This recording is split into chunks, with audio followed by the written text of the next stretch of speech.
First of all will see what is the decker algorithm, और decker algorithm की भी मैं बात करूँ तो 3 एल्गोरिथम्स है जो डेकर ने दी थी, decker 1, decker 2 and decker 3। And हम देखेंगे कि क्या ये तीनों रिक्वायरमेंट जो हमने स्पेसिफाई की थी उसको मीट कर रहा है।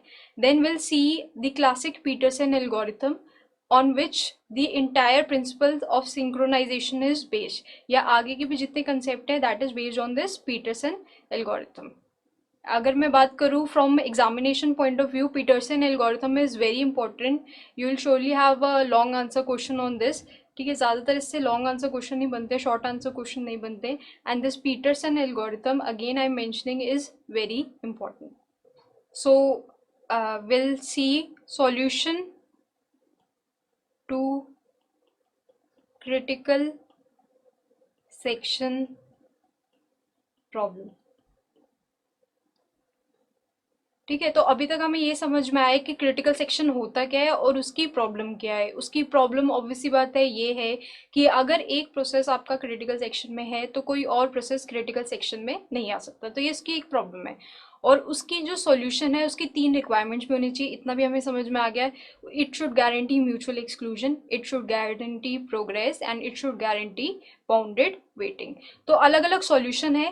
पहले मैं बेसिक एक फ्लो चार्ट बना देती हूँ कि इंटायर आपका चैप्टर किस पे बेस्ड होगा। ठीक है, फिर धीरे धीरे हर एक पीपीटी में will study all these topics. तो अगर मैं बात करूँ सॉल्यूशन, अलग अलग टाइप के सॉल्यूशंस हैं।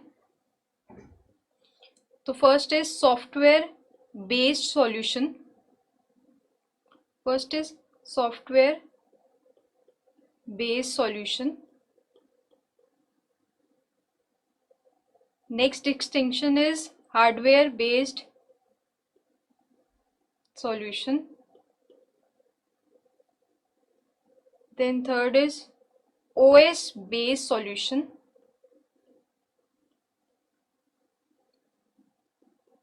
And fourth is programming language construct। ठीक है, तो 4 अलग अलग टाइप के सॉल्यूशंस है। या तो आप सॉफ्टवेयर के थ्रू भी सॉल्यूशन निकाल सकते हो, जैसे आप कोई कोड लिखो।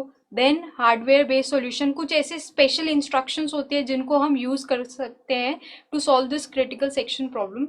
या फिर ऑपरेटिंग सिस्टम के पास भी एक सॉल्यूशन है जो कि क्लासिकल सॉल्यूशन है जो नॉर्मली यूज होता है। या फिर आपके पास कुछ प्रोग्रामिंग लैंग्वेज कंस्ट्रक्ट भी है। तो this is your entire process synchronization chapter that is considered most difficult in the entire operating system subject, and I'll make it very easy for you to even learn the codes, and you don't even need to learn the codes, you will be able to write it with the simple tricks।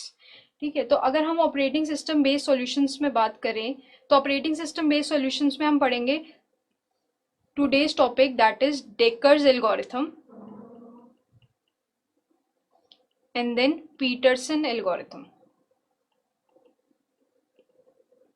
Last में I'll after all doing all this software based solution, hardware based solution, OS based solution, what I'll do is I'll make a flow chart ताकि आपको ये समझ में आ जाए कि कौन कौन से ऐसे सॉल्यूशंस है जो प्रोग्रेस को सेटिस्फाई कर रहे हैं या बाउंडेड वेटिंग को सेटिस्फाई कर रहे हैं, या फिर उनके जितने भी एडवांटेज एंड डिसएडवांटेज है, पूरा as a summarize chapters that you can have it as a flow chart. तो अभी हम बस ये बात कर रहे हैं कि सॉफ्टवेयर बेस्ड सॉल्यूशन में हम क्या पढ़ेंगे। सॉफ्टवेयर बेस्ड सॉल्यूशन में हम पढ़ेंगे डेकर्स की एल्गोरिथम एंड देन पीटरसन की एल्गोरिथम। और हार्डवेयर बेस्ड सॉल्यूशन में हम पढ़ेंगे स्वैप इंस्ट्रक्शन। ये इंस्ट्रक्शन ऑलरेडी कुछ माइक्रो प्रोसेसर्स में अवेलेबल होते हैं। देन एक और इंस्ट्रक्शन है हमारी टेस्ट एंड सेट। जब हम ओएस बेस्ड सॉल्यूशन की बात करेंगे तो हम क्लासिकल पढ़ेंगे सीमाफोर्स के बारे में। ये टर्म आपने बहुत सुनी होगी जब भी आप ऑपरेटिंग सिस्टम चैप्टर के बारे में बात करते हैं। और इसी में फर्दर 2 डिस्टिंक्शंस आप पढ़ोगे, binary semaphore and then counting semaphore. ठीक है, ये these are the type of semaphore. ये सारे किसके आते हैं? OS based solution, that means OS maintain this semaphore variable. और उसके बाद प्रोग्रामिंग लैंग्वेज कंस्ट्रक्ट की बात करेंगे तो उसमें एक कंसेप्ट हम पढ़ेंगे मॉनिटर्स का। ठीक है, तो monitors is using this programming language construct. तो आज का जो हमारा टॉपिक है that will be based on this will be your first attempt to solve any critical section problem that is using some software based solution. Software based solution means simple code लिखेंगे हम, उस code की जगह भी हम क्या करेंगे, हम एल्गोरिथम लिखेंगे. एल्गोरिथम मीन्स वो इंडिपेंडेंट होगा किसी भी प्रोग्रामिंग लैंग्वेज में. आपको बेसिक एक कंसेप्ट समझ में आना चाहिए कि कैसे डेकर ने अटेम्प्ट किया to find the solution to critical section.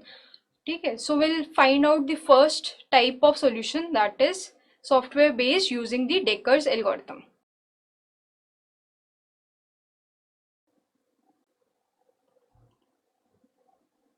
So today's topic is we'll start with software based solution. Software based solution में सबसे पहले हम बात करेंगे डेकर्स की एल्गोरिथम की.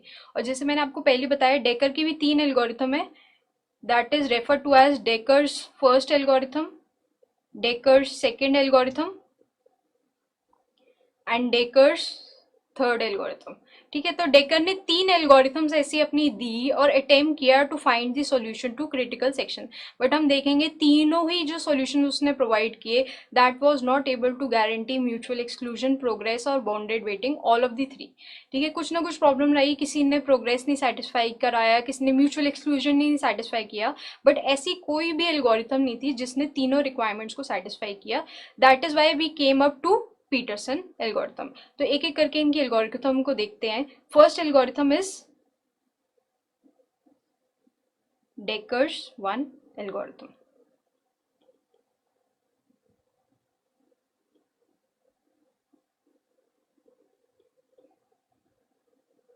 ठीक है, one more important thing is ये डेकर की जो एल्गोरिथम्स हम बात कर रहे हैं that is all to process solution.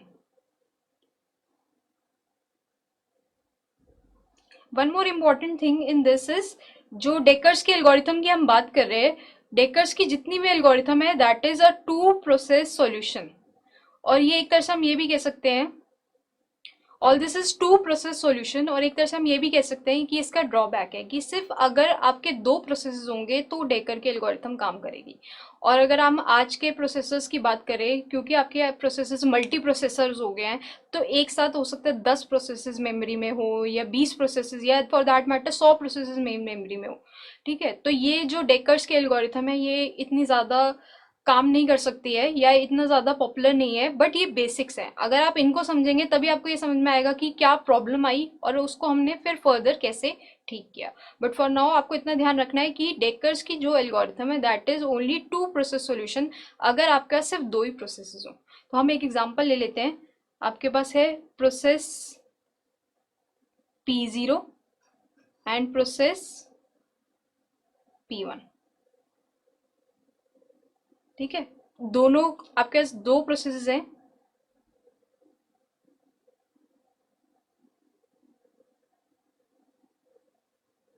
तो आपके पास 2 प्रोसेसेस हैं, process P0 and process P1. इनके पास अपना अपना एक कोड होगा. And one more important thing, दोनों सिंक्रोनाइजेशन के लिए क्या करेंगे, अगेन एक शेयर्ड वेरिएबल यूज करेंगे. तो अभी मैंने उस शेयर्ड वेरिएबल का नाम लिया है टर्न. ठीक है, डेकर्स ने उस शेयर्ड वेरिएबल को यूज किया दैट इज टर्न. तो दैट मीन्स प्रोसेस P0 भी टर्न को यूज करेगा और प्रोसेस P1 भी टर्न को यूज करेगा. अब इस टर्न की वैल्यू क्या हो सकती है, या तो इस टर्न की वैल्यू हो सकती है 0 या 1. ठीक है, इतना समझ में आ रहा है. टर्न एक वैसा वेरिएबल है जो प्रोसेस 0 और प्रोसेस P1 जो है दोनों यूज कर सकते हैं और इसकी वैल्यू या तो 0 होगी या 1.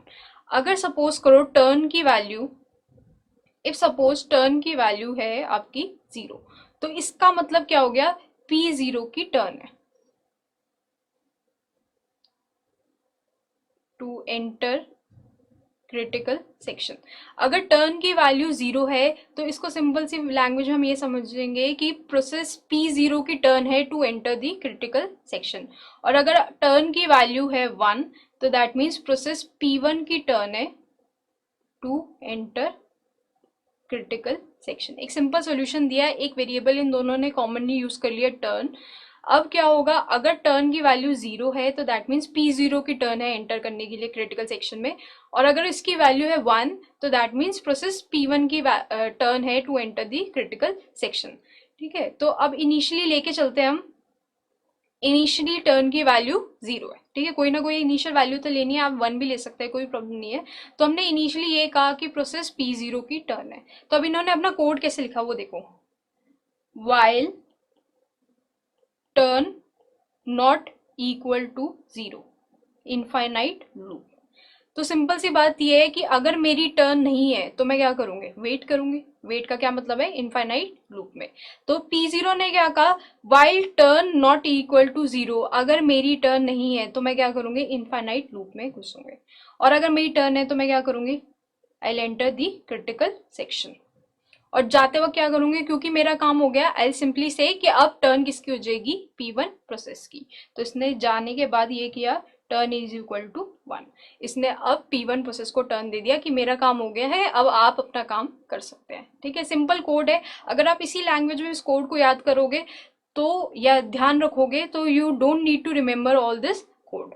ठीक है, this is the simplest way to do this entire process synchronization chapter. तो अब P1 क्या कहेगा, ऑब्वियसली आते P1 भी यही कहेगा कि while turn not equal to 1, जब तक मेरी टर्न नहीं है तो मैं क्या करूंगा, इनफाइनाइट लूप करूंगा। ठीक है, मैं वेट करूंगा, मैं आगे क्रिटिकल सेक्शन में नहीं जाऊंगा क्योंकि मेरी टर्न नहीं है। और अगर मेरी टर्न है तो मैं क्या करूंगा, क्रिटिकल सेक्शन में एग्जीक्यूट करूंगा। और जब मेरा काम हो गया तो ऑब्वियसली बात है मैं टर्न दे दूंगी प्रोसेस P0 को।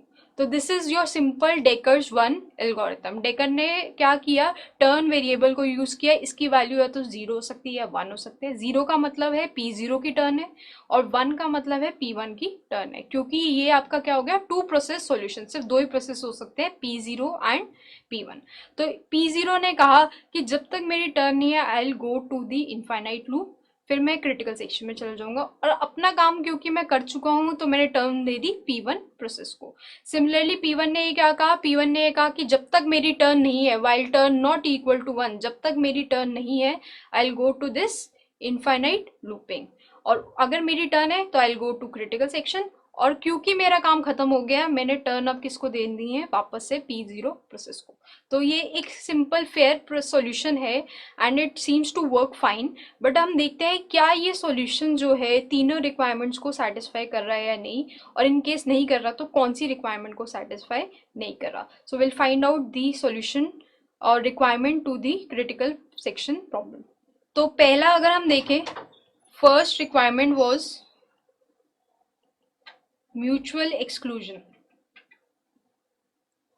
तो हम देखते हैं कि म्यूचुअल एक्सक्लूजन गारंटी हो रहा है या नहीं।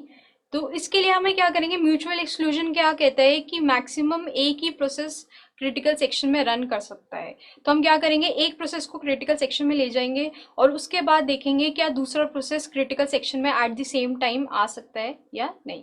So what will do is, again हम देखते हैं स्टेटमेंट्स को, मैं नंबरिंग कर देती हूँ, statement 1, then 2, then 3, then 4, 5 and 6। तो म्यूचुअल एक्सक्लूजन में क्या देते हैं, क्योंकि हमें एक प्रोसेस को अलाउ करना है टू क्रिटिकल सेक्शन, तो हम क्या करेंगे, टर्न की वैल्यू इनिशियली क्या है, 0। तो स्टेटमेंट 1 एग्जीक्यूट होगी, स्टेटमेंट 1 एग्जीक्यूट होगी, दैट मीन्स P0 चेक करेगा while turn not equal to 0। तो क्या टर्न की वैल्यू 0 नहीं है, नहीं, टर्न की वैल्यू तो 0 है, तो दैट मीन्स वो इनफाइनाइट लूप में नहीं घुसेगा। So while condition is false. इसके बाद नेक्स्ट स्टेटमेंट क्या हो जाएगा, P0 एंटर्स क्रिटिकल सेक्शन, क्योंकि वाइल कंडीशन आपकी फॉल्स हो गई थी, अब क्या होगा, P0 आ गया क्रिटिकल सेक्शन में। अब हमें चेक करना है जब P0 क्रिटिकल सेक्शन में है क्या P1 भी at the same time critical section में जा सकता है या नहीं। तो what will do is will try to execute this statement 4। ठीक है, हमने पहले स्टेटमेंट 1 एग्जीक्यूट की, फिर स्टेटमेंट 2 एग्जीक्यूट की, उसके बाद देखते हैं कि अगर इस टाइम पे प्रोसेस P1 एग्जीक्यूट करना चाहे तो क्या वो एग्जीक्यूट करेगा, और we have to disallow this execution. तो अब इसमें क्या होगा, टर्न की वैल्यू क्या है 4, टर्न की वैल्यू क्या है 0। तो इसने चेक किया फोर्थ स्टेटमेंट में, while turn not equal to 1, क्या टर्न की वैल्यू 1 की इक्वल नहीं है, हाँ ऐसा है, टर्न की वैल्यू क्या है 0 and 0 is not equal to 1। तो फोर्थ स्टेटमेंट के में क्या हुआ, वाइल की कंडीशन होगी true, while condition is true, and इसकी वजह से क्या होगा, P1 एंटर्स इनफाइनाइट लूप।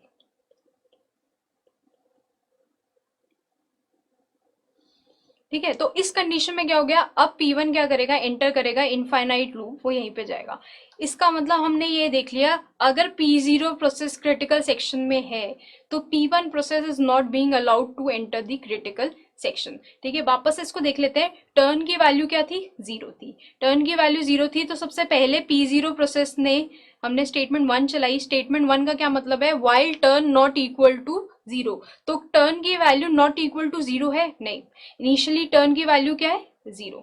तो नॉट इक्वल टू 0, ये कंडीशन क्या होगी, फॉल्स होगी। अगर वाइल की कंडीशन फॉल्स होगी तो स्टेटमेंट 1 हमने एग्जीक्यूट कर ली। स्टेटमेंट 1 के बाद नेक्स्ट एग्जीक्यूट करेंगे स्टेटमेंट 2। स्टेटमेंट 2 का मतलब क्या हो गया कि अब P0 प्रोसेस एंटर कर चुका है क्रिटिकल सेक्शन। अब हम ये ट्राई करेंगे, क्योंकि P0 एंटर कर चुका है क्रिटिकल सेक्शन, क्या P1 भी एंटर कर सकता है eight the same time critical section में। तो हमने देखा, फोर्थ स्टेटमेंट को एग्जीक्यूट करते हैं। फोर्थ स्टेटमेंट का मतलब है while turn not equal to 1। तो टर्न क्या नॉट इक्वल टू 1 है, हाँ। टर्न की वैल्यू क्या है, 0। 0 इज नॉट इक्वल टू 1।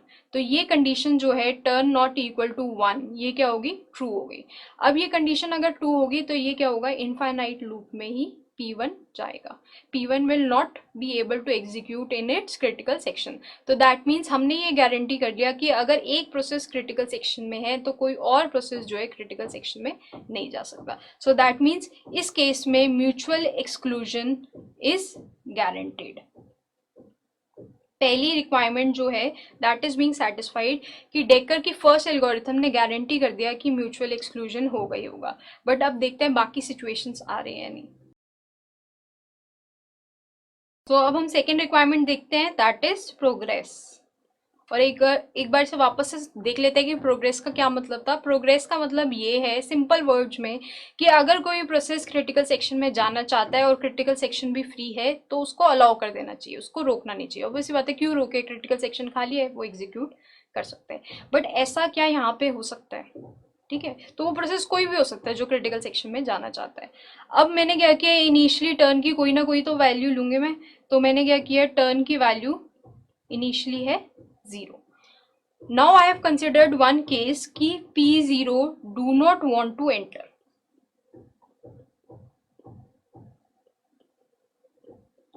ठीक है, क्रिटिकल सेक्शन में P0 जाना नहीं चाहता, तो क्या अब P1 एंटर कर सकता है, बट P1 तो जाना चाहता है। P1 रिक्वेस्ट कर रहा है क्रिटिकल सेक्शन के लिए, तो क्या वो जा सकता है। अब यहाँ पे देखो, स्टेटमेंट P1 जाना चाहता है तो इट विल एग्जीक्यूट स्टेटमेंट 4। अब फोर्थ स्टेटमेंट एग्जीक्यूट करेगा वाइल, यहाँ पे ये वाली स्टेटमेंट एग्जीक्यूट करेगा fourth statement, that is while turn not equal to 1। तो टर्न नॉट इक्वल टू 1 है, हाँ है। टर्न की वैल्यू क्या है, 0, and 0 is not equal to 1। तो ये वाइल की जो कंडीशन होगी ये क्या हो जाएगी, ट्रू हो जाएगी। तो इससे क्या होगा, P1 एंटर कर जाएगा इनफाइनाइट लूप में, मीन्स वो वेट ही करता जाएगा। So that is not a good solution. P0 का मन नहीं था to enter the critical section, तो लेकिन P1 ने रिक्वेस्ट किया P1 should be allowed to enter the critical section, तो दैट इज कि प्रोग्रेस इज नॉट मेड। ठीक है, एक और एग्जांपल देखते हैं ऐसी। अगर आप ये कहो कि टर्न की वैल्यू तो हमने खुद से 0 सिलेक्ट की थी इसलिए सिचुएशन अराइज कर रही है, but will see one more example. Suppose turn की वैल्यू अगेन 0 है। सबसे पहले P0 एंटर करना चाहता है, फिर P1 एंटर करना चाहता है, देन अगेन P1 एंटर करना चाहता है। ऐसा भी तो हो सकता है, सबसे पहले P0 एग्जीक्यूट करना चाहता है और P1 दो बार एग्जीक्यूट करना चाहता है P0 का इन बिटवीन। जरूरी तो नहीं है ये ऐसे एग्जीक्यूट करे, पहले P0 करे फिर P1 करे फिर P0 करे फिर P1 करे, ऐसा जरूरी नहीं है, स्ट्रिक्ट ऑल्टरेशन हो इनके बीच में। तो विल कंसिडर वन केस कि पहले P0 एंटर करना चाहता है क्रिटिकल सेक्शन, अपना काम फिनिश करने के बाद P1 एंटर करना चाहता है, और फिर P1 सपोज दोबारा एग्जीक्यूट करना चाहता है इन इट्स क्रिटिकल सेक्शन। तो is this situation possible in this Dekker's one algorithm. तो इसको देखते हैं। तो इनिशियली टर्न की वैल्यू क्या होगी, 0। अब क्या हुआ, सबसे पहले एग्जीक्यूट होएगी स्टेटमेंट 1, क्योंकि P0 एंटर करना चाहता है क्रिटिकल सेक्शन। तो उसने चेक किया while turn not equal to 0, क्या टर्न की वैल्यू नॉट इक्वल टू 0 है, नहीं, टर्न की वैल्यू तो 0 है, नॉट इक्वल टू 0 तो नहीं है। तो ये कंडीशन क्या होगी, फॉल्स। वाइल की कंडीशन हो गई फॉल्स। सबसे पहले ये एग्जीक्यूट हुई, वाइल की कंडीशन यहाँ पे होगी फॉल्स क्योंकि टर्न की वैल्यू क्या थी 0। तो उसके बाद क्या हो गया, सेकेंड स्टेटमेंट एग्जीक्यूट होगी। सेकेंड स्टेटमेंट एग्जीक्यूट होगी, इसका मतलब क्या हो गया कि P0 एंटर करेगा क्रिटिकल सेक्शन में, और क्रिटिकल सेक्शन में एग्जीक्यूट किया P0 ने, उसके बाद it will finish it's work, और उसके बाद क्या कर देगा, वो टर्न की वैल्यू कर देगा 1।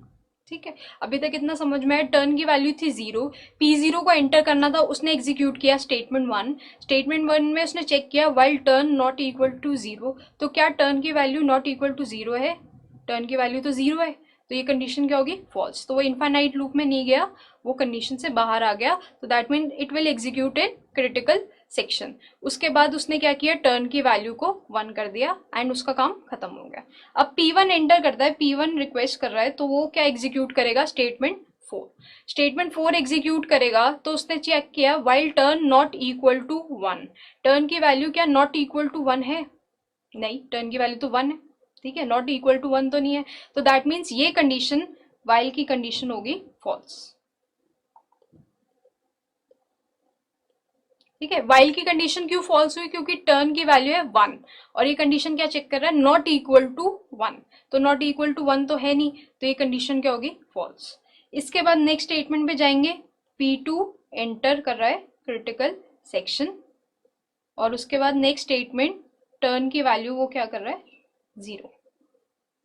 ठीक है, टर्न की वैल्यू उसने कर दी है 0।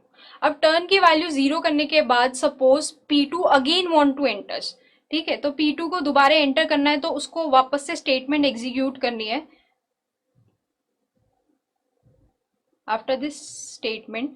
ठीक है, तो P2 को क्योंकि वापस से एग्जीक्यूट करना है, तो इट विल एग्जीक्यूट स्टेटमेंट 4। तो फोर्थ में क्या चेक कर रहा है, फोर्थ में again it is checking while turn not equal to 1। तो अब इस कंडीशन को देखो, टर्न की वैल्यू उसने क्या कर दी थी, 0 कर दी थी, तो क्या 0 नॉट इक्वल टू 1 है, तो कंडीशन क्या होगी, ट्रू। तो that means P2 will go to infinite loop. ठीक है, अब क्या होगा, P2 एग्जीक्यूट ही नहीं कर सकता, वो वापस से कहाँ चला गया, इनफाइनाइट लूप में। ठीक है, तो इसका मतलब हमें ये समझ में आता है कि पहले P0 करना चाहता था, एंटर करना चाहता था critical section, it was allowed, then P1 wants to enter the critical section, it was allowed, but अगर P1 दोबारा से चलना चाहता है तो it is not being allowed to enter critical section. तो ये प्रोग्रेस तो नहीं हुआ, क्योंकि P1 अगर 2 बारी भी चलना चाहता है और क्रिटिकल सेक्शन खाली है तो हमें उसे अलाउ कर देना चाहिए। So this is a violation of progress. तो हमने दोनों केसेस में देख लिया कि अगर हम ये चाहते हैं कि P0 का नहीं मानना है और P1 चलना चाहता है तो वो भी केस नहीं हो रहा, और अगर P1 2 बारी चलना चाहता है तो वो केस भी एट द एंड नहीं हो रहा। And this is known as a special case of, this is basically a special case of strict alteration। ये टर्म आप बार बार ही पढ़ोगे कहीं, या क्वेश्चंस में भी may be they ask this term strict alteration. इस डेकर्स के एल्गोरिथम में बेसिक डिसएडवांटेज क्या था, बेसिक डिसएडवांटेज था स्ट्रिक्ट ऑल्ट्रेशन का, कि पहले P0 चलेगा, फिर वो उसको टर्न देगा P1 को, फिर P1 चलेगा, फिर P1 P0 को टर्न देगा, फिर P0 चलेगा, तो ये आपस में ऑल्टर करेंगे और तभी ये रन कर सकते हैं। तो ये जो है प्रोग्रेस की रिक्वायरमेंट को मीट नहीं कर रहा। So in this case mutual exclusion is guaranteed but progress is not guaranteed। और progress क्यों नहीं guarantee हुआ, क्योंकि strict alteration है, पहले P0 चलेगा, फिर P1, फिर P0 and then P1 and so on। So इसकी वजह से progress यहाँ पे नहीं हो रहा। और अगर हम थर्ड रिक्वायरमेंट की बात करें, बाउंडेड वेटिंग, तो third requirement of bounded waiting is being satisfied. क्यों, क्योंकि हम ऑलरेडी बात कर चुके हैं, पहले P0 एग्जीक्यूट हो रहा है, फिर P1 एग्जीक्यूट हो रहा है, फिर P0 एग्जीक्यूट हो रहा है, फिर P1 एग्जीक्यूट हो रहा है एंड सो ऑन। तो अगर हम बाउंडेड वेटिंग की भी बात करें, यहाँ पे 1 है, क्योंकि अगर P1 चलना चाहता है तो मैक्सिमम एक प्रोसेस के बाद उसकी टर्न आई जाएगी, जैसे ही P0 एग्जीक्यूट करेगा नेक्स्ट टर्न किसकी आएगी, P1 की। तो यहाँ पे बाउंडेड वेटिंग 1 है, दैट मीन्स मैक्सिमम एक प्रोसेस के लिए वेट करना पड़ेगा किसी भी प्रोसेस को, तब उसकी टर्न आ जाएगी। तो अगर डेकर्स 1 के एल्गोरिथम की बात करें तो mutual exclusion is being guaranteed, progress नहीं हो रहा और बाउंडेड वेटिंग हो रहा है। तो this Dekker's one algorithm was the basis of this process synchronization solutions, but इतना अच्छा सॉल्यूशन नहीं था क्योंकि the requirement of progress is not being satisfied. तो डेकर्स ने एक और एल्गोरिथम अटेम्प्ट की, will see towards the next algorithm कि क्या वो ये इन तीनों रिक्वायरमेंट्स को सेटिस्फाई नहीं कर पा रहा या कर पा रहा है, and what is the actual problem in